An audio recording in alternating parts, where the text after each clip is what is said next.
श्री स्वामी समर्थ. यंदा महाशिवरात्री ही रविवारी 15 फेब्रुवारी 2026ला आलेली आहे. या दिवसाची तिथी ही चतुर्दशी असणार आहे. तिथीची सुरुवात ही 15 फेब्रुवारी 2026ला सायंकाळी 5:04 होणार आहे आणि तिथीची समाप्ती 16 फेब्रुवारी 2026ला सायंकाळी 5:34 होणार आहे. महाशिवरात्री हा दिवस अत्यंत खास मानला जातो. या दिवशी महादेवांची विशेष पूजा केली जाते.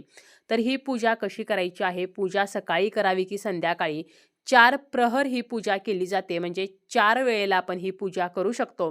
तर हे पूजेचे 4 शुभमुहूर्त कोणते असणार आहेत? तसेच शिवपिंडीवरती आपण कोणत्या वस्तू या चुकूनही अर्पण करू नयेत, अशी संपूर्ण माहिती आपण या व्हिडिओमध्ये पाहणार आहोत. व्हिडिओला सुरुवात करण्या अगोदर तुम्ही जर चॅनलवरती नवीन असाल आणि पहिल्यांदाच माझे व्हिडिओ पाहत असाल तर चॅनलला सबस्क्राईब करा. व्हिडिओ माहितीपूर्ण वाटला, व्हिडिओ आवडला तर व्हिडिओला लाईक करा. वर्षभरामध्ये 12 शिवरात्री येत असतात, परंतु त्यापैकी महाशिवरात्री ही अत्यंत खास असते. फेब्रुवारी किंवा मार्च महिन्यामध्ये ही महाशिवरात्री येत असते आणि यंदा महाशिवरात्री जी आहे तर ती 15 फेब्रुवारीला आलेली आहे. असे म्हटले जाते की माता पार्वती व भगवान शिव यांचा विवाह सोहळा म्हणून महाशिवरात्रीचा दिवस साजरा केला जातो. त्याचप्रमाणे या दिवशी शिवमंदिरांमध्ये भोलेनाथांचा रुद्राभिषेक चालतो. या दिवशी जे शिवांचे भक्त आहेत तर ते महाशिवरात्रीचा उपवास करतात, व्रत करतात. त्याचप्रमाणे महादेवांची विशेष पूजा ही या दिवशी केली जाते. ही पूजा कशी करायची आहे? तर आपल्याला या दिवशी सकाळी लवकर उठायचं आहे, स्नान करायचं आहे. स्नान करताना आंघोळीच्या पाण्यामध्ये थोडेसे गंगाजल टाकायचे आहे.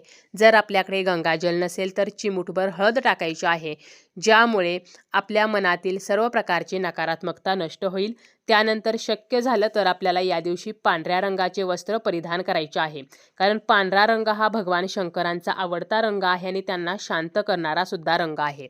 या दिवशी जरी आपल्याकडे पांढऱ्या रंगाचे कपडे नसले तरी चालतील, परंतु चुकूनही काळ्या रंगाचे किंवा भडक रंगाचे कपडे आपल्याला ह्या पूजेसाठी अजिबात परिधान करायचे नाहीत. आपण ही पूजा घरी करू शकतो किंवा मंदिरामध्ये जाऊन करू शकतो. महाशिवरात्रीच्या दिवशी प्रत्येक शिवमंदिरामध्ये प्रचंड गर्दी असते, त्यामुळे आपल्याला त्या ठिकाणी विधिवत पूजा करणे हे शक्य होणार नाही. त्यामुळे आपल्या देवघरामध्ये जर शिवलिंग असेल तर आपण घरीच ही पूजा करू शकतो. यासाठी आपल्याला काय करायचं आहे?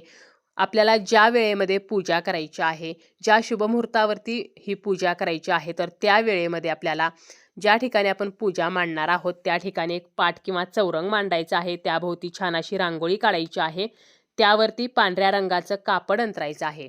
पाटावरती आपण जे पांढऱ्या रंगाचं कापड अंतरणार असू तर हे कापड आपल्याला कॉटनचं आणि नवीन कापडच घ्यायचं आहे.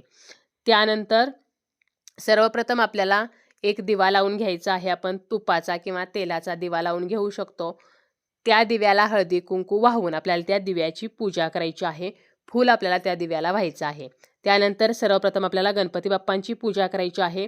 एका तामणामध्ये गणपतीची मूर्ती, आणि जर आपल्याकडे मूर्ती नसेल तर सुपारी ठेवायची आहे, त्याला अभिषेक करायचा आहे. ती मूर्ती आपल्याला कोरडी करायची आहे आणि ती एका बाजूला मांडायची आहे. गणपती बाप्पांना हळदी कुंकू अर्पण करायचं आहे, दुर्वा जास्वंदीचं फुल अर्पण करायचं आहे आणि गणपतीची पूजा करायची आहे. त्यानंतर आपल्याला एका तांब्याच्या तामणामध्ये जे आपल्या देवघरामध्ये शिवलिंग आहे तर ते ठेवायचं आहे आणि शिवलिंगाला अभिषेक करायचा आहे. आणि हा अभिषेक करत असताना आपण गंगाजलाचा अभिषेक करू शकतो, पंचामृताचा करू शकतो, दुधाचा करू शकतो आणि पाण्याचा सुद्धा करू शकतो. आपल्याला शक्य झालं तर पंचामृताचा अभिषेक करायचा आहे. शक्य झालं नाही तर फक्त आपण जरी स्वच्छ पाण्याने अभिषेक केला तरी सुद्धा चालेल, कारण शिवपिंडीवरती आपण जरी फक्त जलाभिषेक म्हणजे फक्त पाण्याचा अभिषेक केला तरी सुद्धा महादेव हे प्रसन्न होतात. त्यानंतर आपल्याला ते शिवलिंग जे आहे तर ते कोरडं करायचं आहे. महिलांनी शिवलिंगावरती अभिषेक करताना शिवलिंग जे आहे तर ते चोळू नये, म्हणजे घासू नये, कारण पुरुष देवतेच्या कोणत्याच अंगाला स्पर्श करण्याचा अधिकार हा महिलांना नसतो. त्यामुळे शिवपिंडीवरती स्त्रिया जेव्हा अभिषेक करतात त्यावेळेला फक्त आपल्याला वरून धार सोडायची आहे, शिवलिंगाला स्पर्श करायचा नाही. शिवलिंगाला अभिषेक करताना ओम नमः शिवाय हा मंत्र म्हणत हा अभिषेक करायचा आहे. त्यानंतर आपल्याला पाटावरती बरोबर मध्यभागी थोड्याशा अक्षता म्हणजे तांदूळ ठेवायचे आहेत. हे तांदूळ पांढरे घ्यायचे आहेत, हळदी कुंकू लागलेले तांदूळ घ्यायचे नाहीत आणि त्यावरती शिवलिंग ठेवायचं आहे. शिवलिंगाला भस्म लावायचं आहे, चुकूनही हळदी कुंकू लावायचं नाही. त्याचप्रमाणे त्या शिवलिंगावरती आपल्याला 108 बेलाची पाने अर्पण करायची आहेत. जरी आपल्याकडे 108 बेलाची पाने नसतील तरी सुद्धा 11, 21 अशी आपण बेलाची पाने अर्पण करू शकतो. अगदी एक बेलपत्र अर्पण केलं तरीसुद्धा चालेल. आणि बेलपत्र हे नेहमी पालतं अर्पण करायचं आहे. बेलपत्राचं टोक हे देवाकडे आणि देठ जो आहे तर तो आपल्याकडे येईल अशा पद्धतीने बेलाचं पान अर्पण करायचं आहे. पांढरी फुले आपल्याला अर्पण करायची आहेत. त्याचप्रमाणे अगरबत्ती आपल्याला लावायची आहे. अशा अगदी साध्या सोप्या पद्धतीने आपल्याला ही महाशिवरात्रीची पूजा करायची आहे. याचप्रमाणे आपण धोत्र्याचं फूल अर्पण करू शकतो किंवा धोत्र्याचं फळ जे आहे तर ते शिवपिंडीवरती अर्पण करू शकतो.